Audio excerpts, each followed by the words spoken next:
Je me présente pour ceux, peut-être il y en a ceux qui me connaissent, d'autres qui ne me connaissent pas. Mon nom c'est Saïd Fessiferi. Bon, il y aura un slide où je vais essayer de me présenter très rapidement. Bon, je suis là pour vous présenter les thématiques en question, donc la 27005 Risk Manager. Alors, le plan que nous allons essayer de suivre au niveau de cette présentation, bon, je vais vous présenter le groupement qui est Synergy Innovation Group. Ensuite, je vais faire une présentation donc, de moi-même donc, et de ce que je fais. Et puis par la suite, j'attaquerai directement le vif du sujet, donc, qui est principalement la 27005 en tant que norme, ainsi que les méthodologies de risque, EBIOS et MEARI. Donc ça, d'une certaine manière, c'est ce que nous allons avoir à ce niveau-là. Donc, premier élément, donc on va faire une présentation du groupe ou du groupement.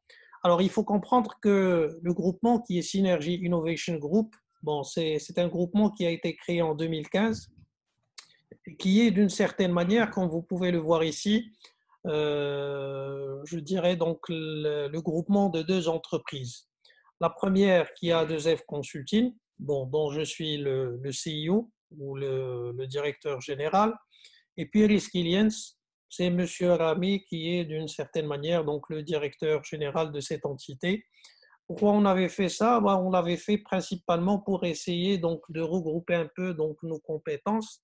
Bon, il y a certainement donc beaucoup de points en commun, mais aussi des domaines sur lesquels d'une certaine manière l'un excelle plus que l'autre et ainsi de suite. Donc ce qui a fait, on a essayé de faire ce jumelage et on a créé un groupement en 2015 qui est d'une certaine manière donc Synergy Innovation Group.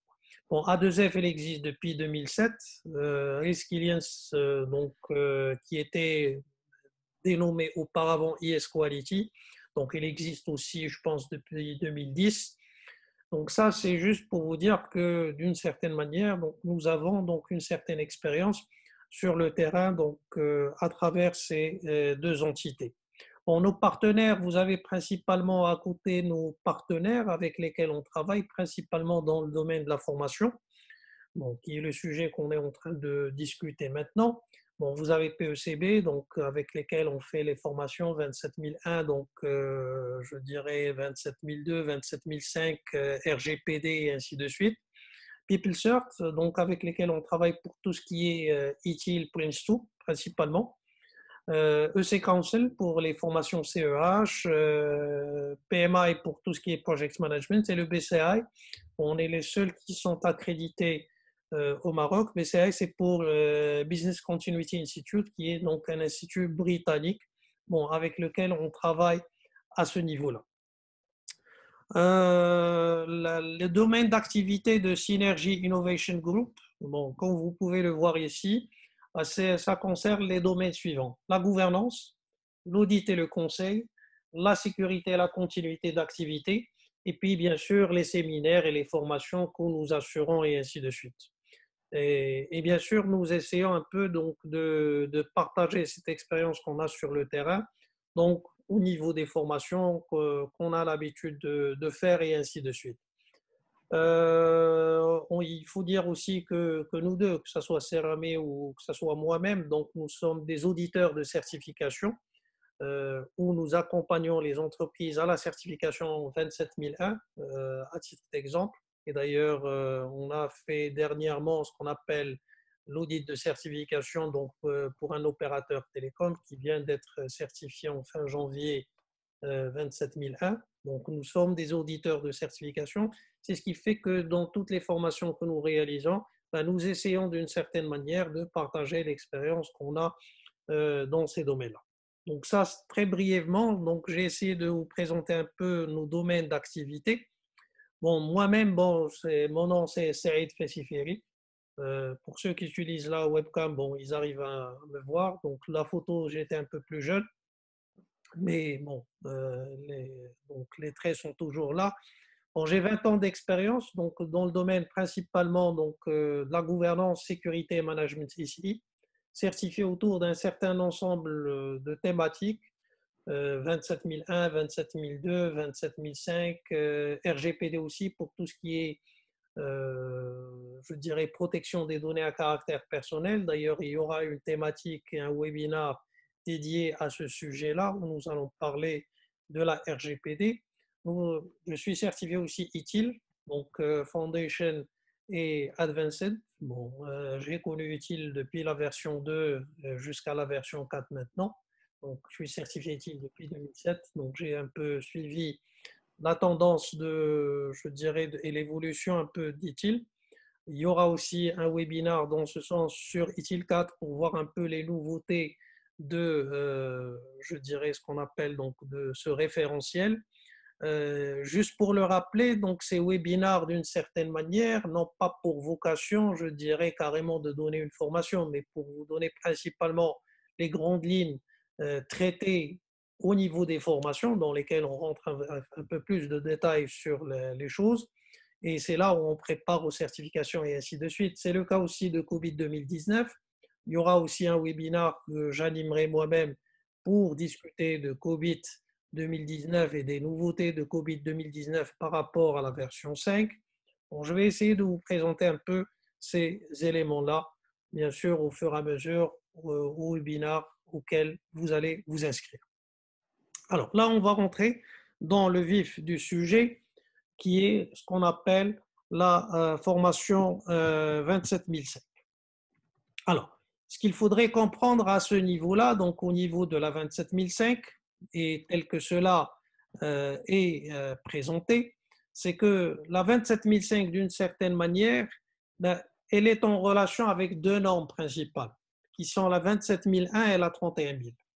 Alors, la 31000, pour le comprendre, c'est la norme qui traite ce qu'on appelle le risk management de façon générale. C'est-à-dire, c'est pas parce que la 27005, c'est le risk management relatif à la sécurité de l'information. C'est pour ça qu'elle fait partie de la famille 27000. Donc, dans la norme principale est la 27001. C'est la norme certifiante. Donc, il faut savoir que d'une certaine manière, la 27005, elle se trouve au milieu des deux. Parce que la 27005, tous les aspects traités dans la 27005 émanent de la 31000, parce qu'on peut dire que la norme principale concernant le management de risque, c'est la 27000, c'est la 31000, pardon. Et puis, pour parler des risques relatifs à la sécurité de l'information, donc la 27005, elle rentre avec plus de détails concernant la sécurité de l'information, où nous parlons principalement de la sécurité de l'information. Et puis, donc, elle est en relation avec la 27001 parce que tout simplement, dans la 27001, donc, nous avons des clauses qui sont exigibles, qui vont de la clause 4 à la clause 10. Ben, dans ces clauses de 4 à 10, vous avez deux principales clauses qui sont la 6 et la 8, dans lesquelles on parle principalement du management de risque. Parce qu'il faut savoir qu'un SMSI, ou ce qu'on appelle un système de management de la sécurité de l'information, il se base principalement sur un management de risque. Parce que s'il n'y a pas une identification de risque, on n'a pas une cartographie de risque, ben comment pourrait-on d'une certaine manière mettre en place des mesures de sécurité pour répondre à ces risques-là? Pas de risque, pas de mesures de sécurité. Tant qu'il n'y a pas de risque, ben, il n'y a pas de mesure. Donc une mesure, si on la met en place, c'est principalement pour, je dirais, répondre à des risques qui ont été identifiés et ainsi de suite. Donc c'est ça ce qu'il faudrait comprendre de la relation qui existe entre ces trois principales normes qui sont la 27001, la 27005 et la 31000. Ensuite, on parle des concepts de risque. Les risques, bien sûr, dont on parle au niveau de la 27005, c'est des risques qui sont relatifs à ce qu'on appelle des risques de sécurité de l'information. Vous avez l'incendie, vous avez les pirates informatiques, les vols d'équipements, virus informatiques, les inondations, parce que les menaces, il faut les identifier. Et à partir de ces menaces, ben, on doit préparer les réponses par rapport à ça. Ce qu'il faudrait savoir, c'est que lorsqu'on parle d'un risque, par définition, et ça c'est quelque chose que nous traitons dans le cours PECB, d'ailleurs vous remarquez, bon, j'ai utilisé quelques slides du support de cours officiel PECB pour vous présenter un peu ce webinaire, c'est que donc on dit qu'un risque c'est une menace qui devrait qui exploite une vulnérabilité pour donner lieu à un impact. C'est ça un risque. Je répète, un risque, c'est une menace qui va exploiter une vulnérabilité pour donner lieu à un impact. Et donc cet impact, on aura un impact soit, je dirais, ce risque aura un impact soit sur la confidentialité, soit sur l'intégrité, soit sur la disponibilité de l'information. Donc c'est pour ça qu'il est très important donc d'identifier donc les menaces ou ce qu'on appelle les sources, je dirais, de menaces. Et d'ailleurs, lorsqu'on va parler très brièvement des méthodologies EBIOS et MEHARI, ben vous allez voir que ce qui fait d'une certaine manière la force, je dirais, de ces méthodologies, c'est leur base de connaissances sur lesquelles on se base. Et d'ailleurs, je vais dire, c'est quoi la différence entre une méthodologie et une norme? Parce que une norme ne va jamais vous dire le comment.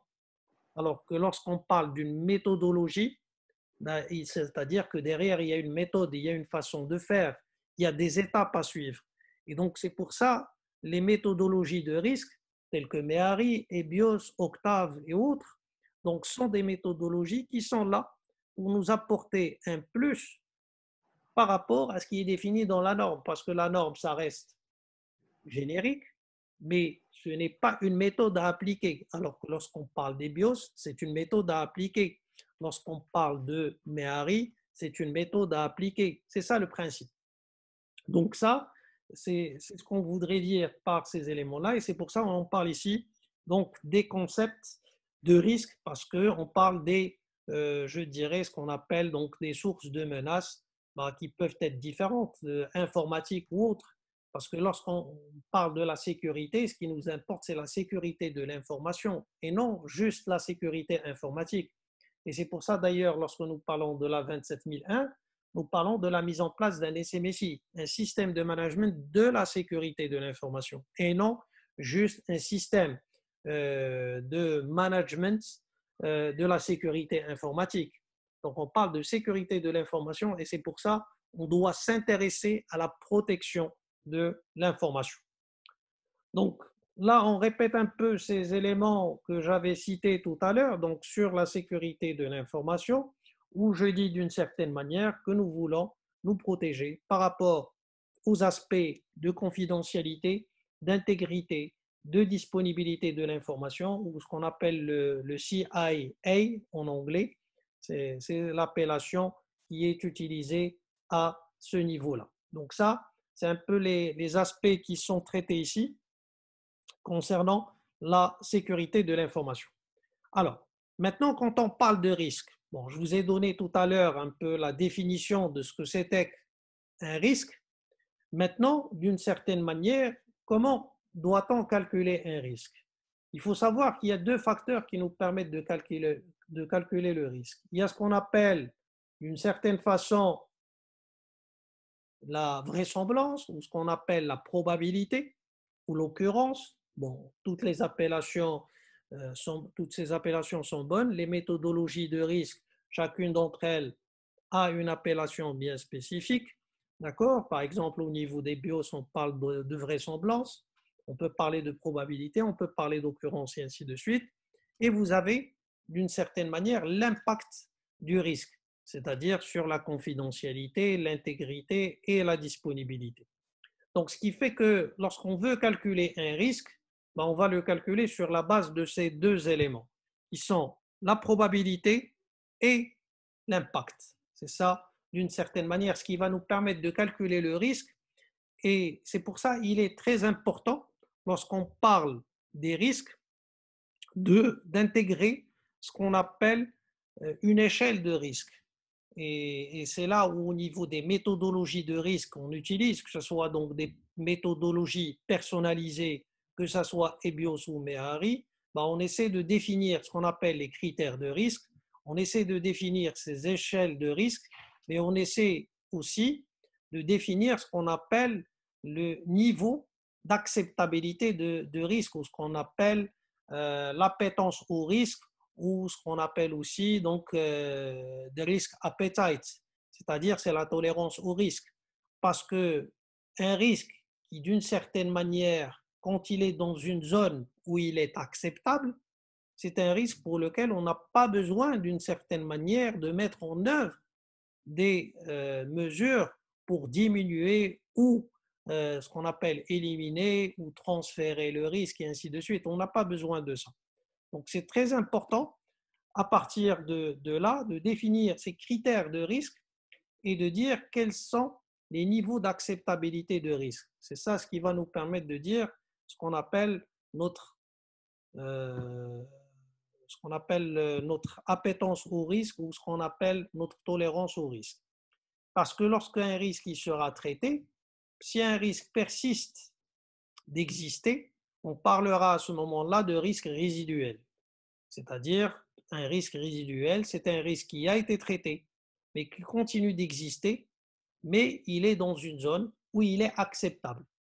Tant que le risque n'est pas dans une zone où il est acceptable, c'est un risque qui doit être traité. D'accord? C'est-à-dire on doit le traiter encore plus, c'est-à-dire on doit renforcer les mesures, on doit mettre plus de mesures. Donc ça, c'est très important je dirais, à savoir concernant les risques.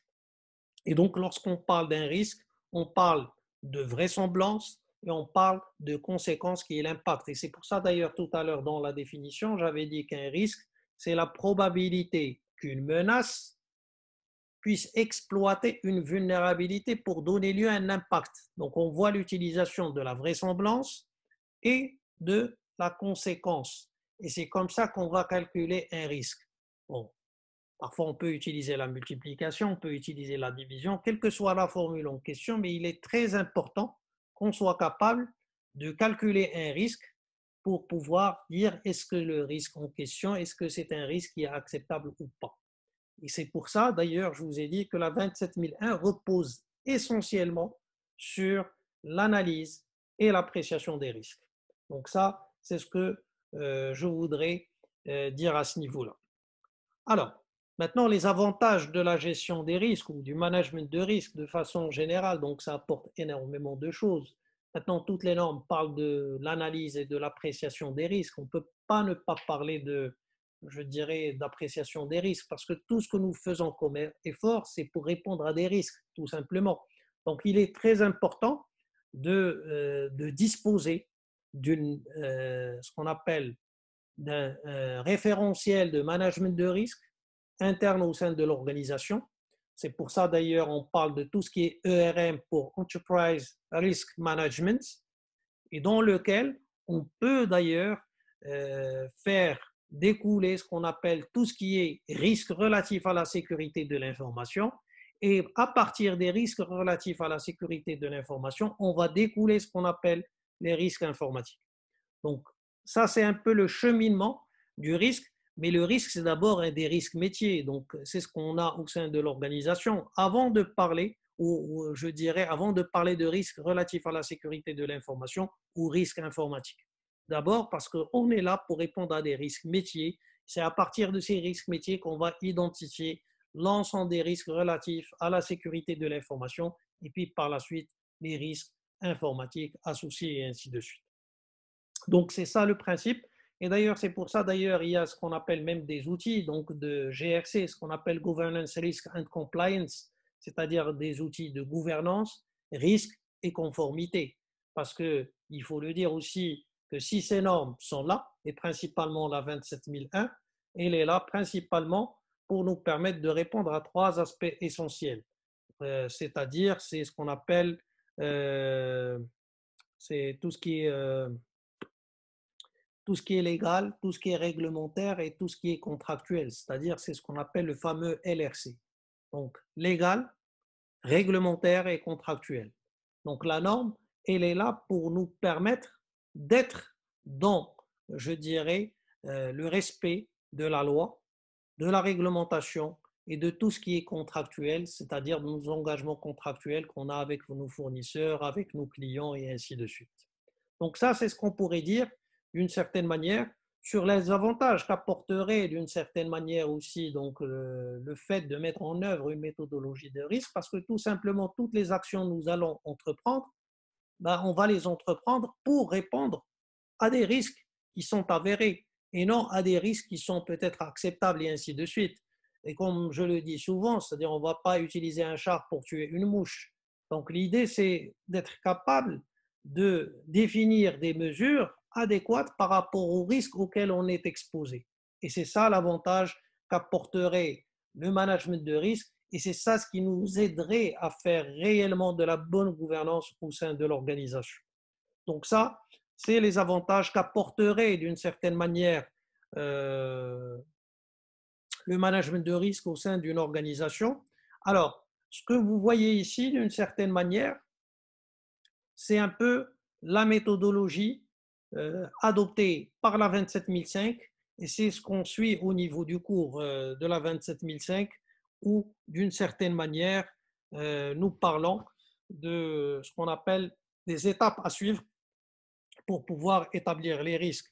Donc, il y a tout d'abord, la première des choses, c'est l'établissement du contexte.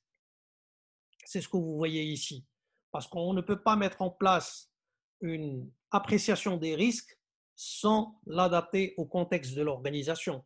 Parce qu'un risque, il pourrait être acceptable pour moi, mais pas pour une entreprise concurrente, et inversement. Donc, ce qui fait qu'il est très important d'identifier d'une certaine manière et de comprendre le contexte de l'organisation, comprendre les objectifs, connaître les parties prenantes auxquelles on est confronté et ainsi de suite. Donc l'établissement du contexte, et ça dans toutes les méthodologies on en parle, bon, je ne vais pas rentrer dans le détail, mais pour vous dire que dans ces cours PECB, ben, on rentre dans le détail de chacune de ces étapes que vous êtes en train de voir ici. D'accord. La troisième étape, elle rentre dans le cadre de l'appréciation des risques. L'appréciation des risques, elle est constituée de trois grandes étapes: l'identification du risque, l'analyse et l'évaluation du risque. Et d'une certaine manière, l'identification du risque, c'est là où on doit identifier les actifs, ce qu'on appelle les actifs primaires et les actifs supports. Donc les actifs primaires, c'est les processus, c'est par exemple c'est l'actif informationnel, et les actifs supports, c'est tout ce qui est matériel, logiciel et ainsi de suite, bâtiment et tout ça. Donc ça, c'est ce qu'on appelle les actifs supports. Donc il faut qu'on arrive à identifier les actifs. Je ne vais pas rentrer dans le détail de la troisième étape. Ensuite, ce qu'on a, c'est l'analyse de risque, c'est-à-dire analyser la probabilité ou ce qu'on appelle, je dirais, la vraisemblance ainsi que les conséquences ou l'impact pour qu'on puisse estimer convenablement le risque. Et à partir de cette estimation de risque, ben, on doit évaluer le risque, c'est-à-dire l'évaluer par rapport à des critères qui ont été définis au départ, où nous allons dire, pour moi, ce risque est acceptable, ou si le risque se trouve dans cette zone, c'est un risque qui est acceptable, et s'il ne se trouve, ou s'il se trouve en dehors de cette zone, à ce moment-là, c'est un risque qui n'est pas acceptable, et tout risque qui n'est pas acceptable, il y a quatre moyens, ou il y a trois moyens pour pouvoir, je dirais, y répondre. Soit le réduire, soit l'éliminer, soit le transférer. Quand je dis transférer, c'est-à-dire contracter une assurance et ainsi de suite. Donc, c'est ce qu'on essaie de faire à ce niveau-là. Et puis, bien sûr, ce qui vient après, c'est ce qu'on appelle le traitement, je dirais, de risque. C'est ce qu'on appelle la mise en place d'un plan de traitement de risque ou ce qu'on appelle le PTR. Et c'est là où nous allons choisir, comme j'ai dit, ces options de traitement de risque, définir le plan de traitement de risque et puis, bien sûr, par la suite, voir quels sont les risques résiduels, c'est-à-dire les risques même si même s'ils ont été traités, ben, c'est des risques qui continuent d'exister. Ben, s'ils sont toujours dans une zone de risque où le risque n'est pas acceptable, ben, il faut encore une fois renforcer les mesures pour ramener ce risque à un niveau où il devient acceptable. Sinon, si on arrive à éliminer le risque, donc on ne parlera plus de risque résiduel. Et puis par la suite, bien sûr, en dernier lieu, excusez-moi, je n'ai pas vu un message. Donc, d'accord. Donc, comme je vous ai dit, donc, l'acceptation des risques, ben, c'est l'acceptation du plan de traitement de risque, des actions à entreprendre, et puis l'acceptation des risques résiduels, c'est-à-dire les risques avec lesquels on va continuer d'exister. Donc, ça, c'est bien sûr les grandes étapes par lesquelles on passe. Bien sûr, il faut se dire qu'à ce niveau-là, il y a ce qu'on appelle la communication qui doit être faite tout le temps, c'est pour ça que vous la voyez ici. Et puis la surveillance, parce que les risques doivent être tout le temps surveillés, parce que un risque qui n'est pas aujourd'hui un risque, peut-être demain il le sera, et ce qui est aujourd'hui un risque, peut-être demain il ne le sera plus. Donc ce qui fait qu'on doit mettre à jour de façon permanente notre cartographie de risques et réévaluer de façon permanente ces risques-là. Et d'ailleurs, donc le cours de la 27005, il est là pour nous montrer comment ces choses-là, elles devraient être faites et ainsi de suite. D'accord. Bien sûr, le cours PECB, vous avez des exercices avec des études de cas et tout. Bon, c'est un support de cours qui est bien fait et ainsi de suite pour, je dirais, ce qu'on appelle couvrir tous les sujets dont on est en train de parler ici. Et bien sûr, ce que j'étais en train de dire, ben, lorsqu'on parle du management de risque, ben, il doit suivre ce qu'on appelle un cycle PDCA, du Plan Do Check Act, c'est-à-dire qu'on doit être capable de, je dirais, de suivre ce qu'on appelle un process d'amélioration continue, ou ce que nous appelons la roue de Demine. Et il serait très difficile de dissocier la 27005 de, je dirais, ce qu'on appelle de la 27001. Et donc, ce qui fait que, je dirais, pour pouvoir le faire, bon, tous les deux normes, elles doivent rentrer dans un cycle d'amélioration continue. Et on a vu un peu la relation de la 27001 avec la 27005, ou plutôt la 27005 avec la 27001, où d'une certaine manière, la 27005, elle est invoquée, ou le management de risque, il est invoqué dans la 27001 au niveau des clauses 6 et des clauses 8. Donc ça, c'est ce que je pourrais dire ici. Maintenant, donc, il nous reste moins de, je dirais, il nous reste presque 9 minutes. Bon, je vais essayer de faire rapidement. Donc, j'essaie de speeder le plus possible. J'espère que je transmets le maximum de messages à travers ce que je suis en train de présenter en cette courte période. Bon, on essaie de faire de notre mieux par rapport à ça. Alors, maintenant, on va parler de BIOS ou des BIOS. Alors, EBIOS, c'est une méthodologie de l'ANSI. Alors, l'ANSI, c'est un peu comme, je dirais, ce qu'on appelle donc la DGCC au Maroc, donc, qui est la Direction générale, je dirais, donc, de la sécurité des systèmes d'information. Donc, l'ANSI, donc, il joue le même rôle.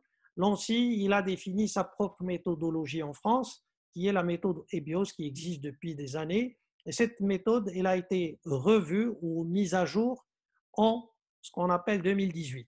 Donc, c'est pour ça qu'on parle d'EBIOS 2018, RM, pour Risk Manager ou Risk Management. Donc ça, il y a eu une mise à jour qui a été faite. Il faut savoir que que l'ensemble des entreprises, je dirais, à importance vitale en France, ils sont tous obligés donc de travailler avec EBIOS. C'est une exigence. Il y a des outils pour ça et ainsi de suite, mais c'est juste pour vous dire que c'est une méthode française qui est utilisée par des organismes français. Maintenant, ici au Maroc, bon, on l'utilise aussi dans certains contextes, mais ce n'est pas une exigence. En France, c'est une exigence qui est faite par l'ANSI. Donc, des entreprises sont obligées d'utiliser. Par exemple, si vous prenez les opérateurs télécoms, à titre indicatif, puisque j'interviens de temps à autre en France avec des opérateurs où je forme aussi sur la 27001 ou sur la 27005 et ainsi de suite, ben, ils travaillent principalement sur EBIOS, ben, ils travaillent principalement, je dirais, avec EBIOS en tant que méthodologie de risque parce que c'est des organismes qui sont d'une certaine manière d'importance vitale. Ils sont obligés de suivre les directives de l'ANSI. Et d'ailleurs, je vous invite, si vous voulez voir plus de détails sur la méthodologie EBIOS, ben vous pouvez d'une certaine manière le voir sur Internet, sur le site de l'ANSI. Vous pouvez télécharger la documentation et ainsi de suite. Donc, on dit que d'une certaine manière, là, vous avez une situation. Malheureusement, il nous reste 7 minutes. Je ne sais pas, est-ce que vous voulez qu'on puisse les utiliser pour terminer ou est-ce que vous avez des questions auxquelles vous voulez que je réponde avant de continuer?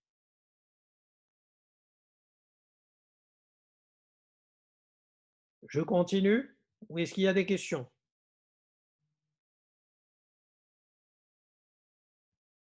Alors, il y a un message qui m'a été envoyé.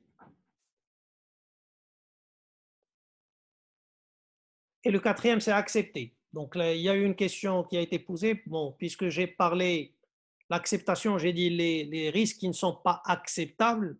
Donc, il y a trois moyens pour les traiter, mais au final, on en a quatre. Parce que accepter, c'est une manière de répondre au risque. Vous acceptez le risque. Sinon, vous avez réduire, éliminer ou transférer, comme on avait dit. Et transférer, c'est soit contracter une assurance, soit faire de l'infogérance, tout simplement, c'est-à-dire externaliser. Donc, je vais essayer de continuer parce que c'est ce qui a été demandé par la majorité d'entre vous. Alors, donc, je disais que par rapport à ça, il y a ce qu'on appelle les concepts suivants. Vous avez un petit texte ici, bon, qui parle de la situation suivante, où on dit un adolescent de 15 ans pirate le système de son collège pour améliorer ses notes. Donc, donc, un adolescent de 15 ans a été interpellé pour s'être introduit dans le système informatique de son collège dans le but de modifier ses résultats scolaires. Donc là, il faut savoir qu'au niveau des BIOS, il y a un certain ensemble de concepts. Ces concepts que vous êtes en train de voir ici, tout d'abord, c'est la source de risque, donc, ou ce qu'on appelle communément SR. Donc, la source de risque ici, c'est l'adolescent, c'est humain. D'accord? Parfois, la source de risque, au lieu de l'adolescent, ça pourrait être un hacker. Comme ça pourrait être, par exemple, tout à l'heure, lorsqu'on avait parlé des menaces, on avait parlé, comme ce qu'on est en train de vivre maintenant, la pandémie de Covid, ben, c'est une source de risque. D'accord? Donc, la pandémie est une source de risque. Maintenant, l'objectif visé, ça, c'est par celui qui va attaquer d'une certaine manière, c'est de modifier les résultats scolaires. Et toujours, il y a ce qu'on appelle une association au niveau des BIOS entre source de risque et objectif visé. C'est ce qu'on appelle SR/OV. Il y a ce qu'on appelle l'événement redouté. Ben, c'est les résultats scolaires d'un ou plusieurs collégiens soient erronés, c'est-à-dire qu'ils soient modifiés. C'est ça ce dont on a peur. On ne veut pas à ce que ces éléments, je dirais, soient modifiés. C'est ce qu'on appelle l'altération. C'est-à-dire on va toucher à ce qu'on avait dit tout à l'heure, à ce qu'on appelle l'intégrité des données. Le CID dont j'ai parlé tout à l'heure, confidentialité, intégrité, disponibilité. Donc là, on va toucher à l'intégrité des données puisqu'on va modifier des résultats. Donc la valeur métier, c'est ce qu'on appelle les résultats scolaires. Et donc cette valeur, ben, on peut la monnayer aussi, donc elle peut avoir une valeur monétaire. Le bien support en question, c'est ce qu'on appelle l'actif support. La traduction en français, ou les Français utilisent la notion de bien. Moi, je préfère la notion d'actif support. Donc, le bien support en question, c'est le système informatique, donc les serveurs, donc les logiciels en question et ainsi de suite. Et l'impact, c'est l'impact sur la poursuite d'études des collégiens, puisque d'une certaine manière, leurs notes seraient altérées. On aura besoin de tout arrêter pour pouvoir vérifier, donc, je dirais, l'authenticité des informations et ainsi de suite qu'on a dans nos systèmes informatiques et ainsi de suite. Donc là, c'est un peu le concept des BIOS à ce niveau-là. Alors, la méthodologie EBIOS, bon, je vais essayer de la présenter très rapidement et d'ailleurs, ça, c'est la méthode qui est aussi utilisée au niveau du cours de ce qu'on appelle de PECB. Donc, vous avez d'une certaine manière l'atelier 1, c'est le cadrage et le socle de la sécurité. C'est là où on essaie de comprendre le contexte, comme tel que je l'avais expliqué tout à l'heure dans la 27005. Donc, la méthodologie EBIOS, elle s'appuie sur la 27005.